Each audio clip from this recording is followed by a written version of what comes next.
Hey, happy almost Thanksgiving Friday. This week, thin phones continued to be a complete flop. Huawei announced a bonkers new set of devices, and Foxconn is an AI server company now. Welcome to the Friday Checkout.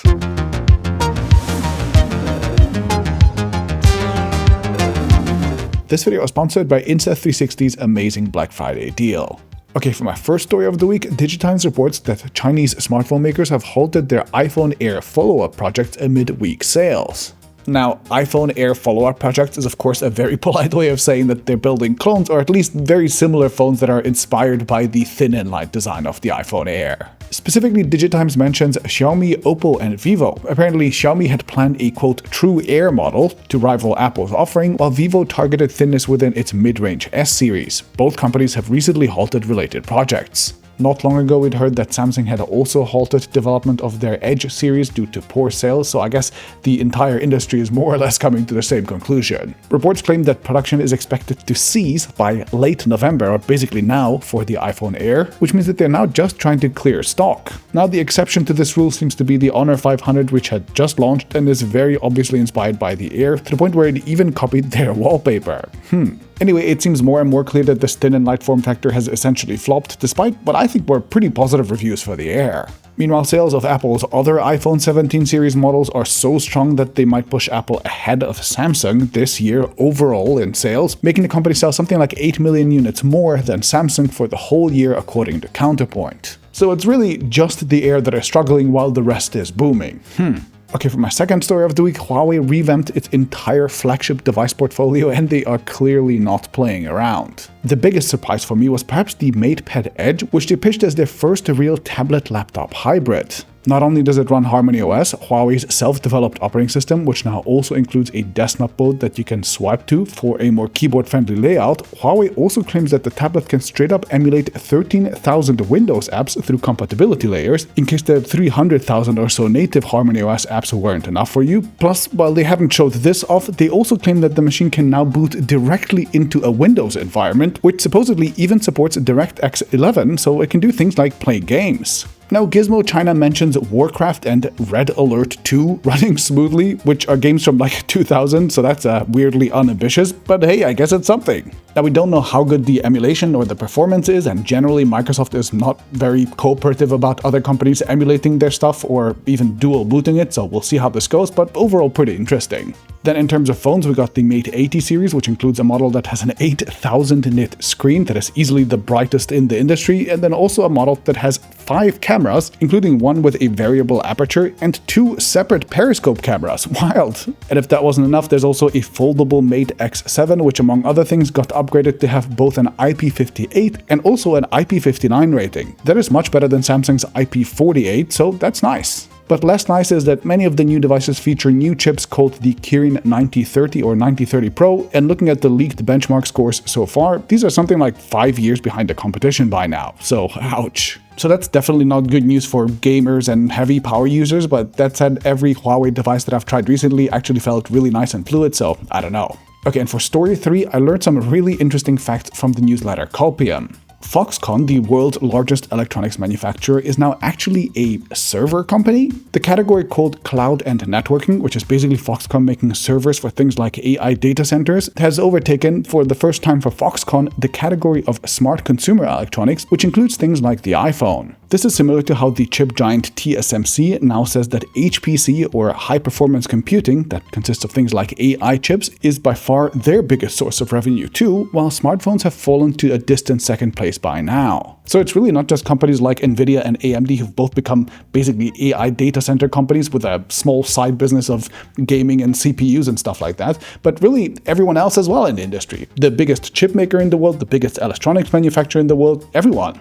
Okay, moving on to our release monitor, we start with Amazon, who announced Leo Ultra, their competitor to Starlink. Its main claim to fame is supporting much faster speeds that can go up to 1 gigabit per second downloads and also 400 megabits per second uploads simultaneously, but for now they are only available to businesses and government customers, with regular users coming later. And then in more things that were announced but you can't quite buy yet, we got new wireless speakers from IKEA called Techlen that actually look like furniture. I really like the designs and they support both Bluetooth and Spotify tap, but they only go on sale in December. And next, the Poco F8 Ultra also got its big global launch this week, and its two big party tricks, beside the usual flagship adjacent specs, are a denim back and also a giant subwoofer on the back tuned by Bose. And the reviews I've seen actually seem very positive. But then last in our release monitor is Kushio, who brought out their second generation power bank that features a semi-solid state battery. It supports Qi 2.2 now, meaning it can wirelessly charge both iPhones and some Pixels up to 25 watts, and it also has a 10,000 mAh capacity. Now, as usual, I've put a link to all the newly announced products in the description, but also, since many of you have been asking me,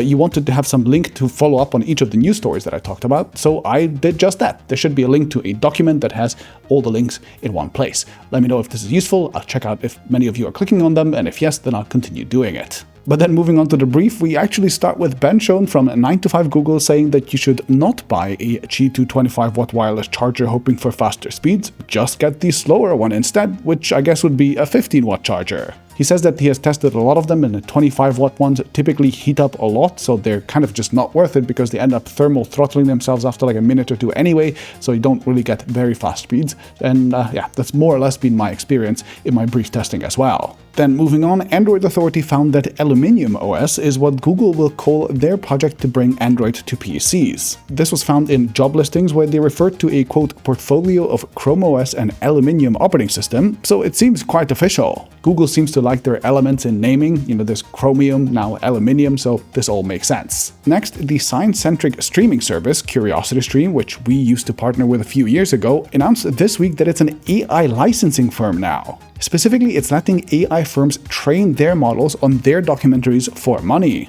Licensing apparently generated $23.4 million through September, and the company expects to make more revenue from IP licensing deals with AI companies than it does from subscriptions by 2027, possibly earlier. That is crazy. Their primary purpose is going to become to train AI that will aim to replace them. And I hope that at least the documentary makers will profit from this, but yeah, I'm happy that Nebula and CuriosityStream actually parted ways multiple years ago by now. Anyway, then in much more positive news this week, Canva is apparently considering bringing Affinity to Linux. The maker of the popular graphic design software that I and millions of others use daily apparently told a publication called TechCentral that doing so is being discussed seriously internally and that it's one of the top requests from the users of the software. Not having an easy way to run Affinity is one of the main reasons why I am not on Linux myself as a daily driver, so this is very exciting to me. And meanwhile, in Switzerland this week, data protection officers have imposed a broad cloud ban for authorities, specifying that whenever particularly sensitive or legally confidential personal data is involved, federal offices may not use US hyperscalers like AWS, Google Cloud, or Microsoft Azure. This is due to concerns over the US Cloud Act, which gives the US government some rights to control these services even if their services are located outside of the US. Now, it's unclear how much these bans will actually be enforced because migrations are really difficult and governments are very sluggish, but it feels like little by little change is happening. And next, Taiwanese authorities this week raided a former TSMC executive's home in a trade secrets probe. TSMC apparently accused him of leaking trade secrets to his new employer, Intel, though Intel has denied this. We're used to Chinese fabs regularly snatching up TSMC executives for their trade secrets, and while nothing is proven yet, it would surprise me if Intel and others wouldn't be doing the same as well, if they could. And talking of chips, Qualcomm announced the Snapdragon 8 Gen 5 this week. That is the non-elite version of their chip, which means this sits slightly below the flagship tier, and it will apparently debut in an upcoming OnePlus phone that is called either the 15R or the Ace 6T, depending on the market. Okay, and next, you already know about the Ace Pro 2 as an action camera, but recently my sponsor Insta360 also turned it into a super fun street photography device in its brand new videography bundle, which is also still on sale for Black Friday for a few more days. In the bundle, let's start with the option to swap between 3 brand new lenses now. You just twist and put on the next one, and there's an option for a macro close-up lens, a cinematic one that's basically an anamorphic, and also an ultra-wide that gives you a ridiculous 189 degrees of field of view.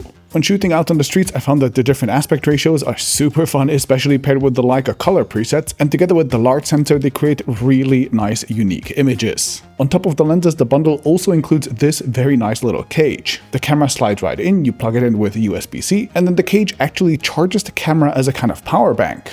With the cage, you get a really comfortable grip and also access to a nice and clicky shutter button, and then also a little dial for flipping through settings like color presets or whatever else you assign to it. And on top of that, there's also place for a nice little zoom nipple next to the shutter button, and also a little loop for your hand, and finally also a little optional hood to block up the sun, which you can pop on and off magnetically. Meanwhile, in addition to the bundle, starting this week, you can also get a cute little Bluetooth photo printer that turns your camera into basically a Polaroid. It's adorable and it works really well. Of course, without a cage, you probably already know what the Ace Pro 2 can do. It's a classic action camera and an extremely good one at that, with a huge sensor and a Leica lens, as I've shown you in many of my dive videos already. And for the next few days, still the Ace Pro 2 both with and without the bundle is $65 off. Plus, if you use my link for the order, you also get a free 256GB micro SD card as well. That is an extra gift that I specifically got for my subscribers, so check out the link in the description. Also, all of the other Insta360 cameras are typically on sale for Black Friday as well, so if you're looking for a 360 camera, or webcam, or anything else, I've linked a couple of links down below as well. Happy shooting, and I'll see you next Friday. Bye.